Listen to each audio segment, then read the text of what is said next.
2024 मध्ये भारतीयांचं तब्बल 136 कोटी रुपयांचं नुकसान झालंय, ते सुद्धा व्हिसा रिजेक्शनमुळे. आणि हे फक्त शेंगेन व्हिसामुळे. शेंगेन व्हिसा म्हणजे युरोपातल्या 28 देशांमध्ये प्रवास पर्यटन करण्याची अनुमती देणारा एकच visa.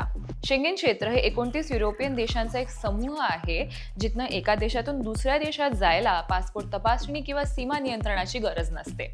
Germany, Spain, France, Italy यासारखे देश यात समाविष्ट आहेत. पर्यटन, व्यवसाय आणि सांस्कृतिक देवाणघेवाणीसाठी हे देश एकत्रित काम करतात.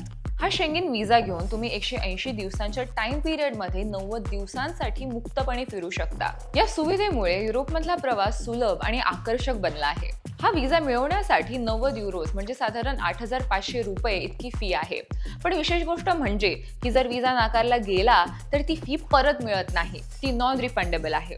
कोंडे नास्ट ट्रॅव्हलरच्या रिपोर्टनुसार 2024 मध्ये 11 लाखांपेक्षा जास्त भारतीयांनी या शेंगेन व्हिसासाठी अर्ज केले, पण त्यातले 1,65,000 अर्ज नाकारले गेले.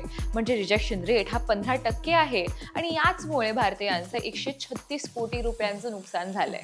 पण फक्त भारतीयांचेच व्हिसा रिजेक्ट होत आहेत असं नाहीये. अल्जेरिया आणि तुर्की या देशातल्या नागरिकांचे सर्वाधिक व्हिसा रिजेक्ट झाले आहेत आणि त्यानंतर तिसरा क्रमांक भारतीयांचा आहे. आता प्रश्न असा आहे की हा व्हिसा न देण्याची कारणं काय आहेत?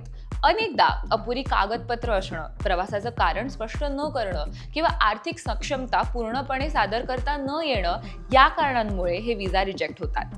त्यातही फ्रान्सने सर्वाधिक 31,314 अर्ज नाकारलेत, ज्यामुळे साधारण 25 कोटींचं नुकसान झालंय.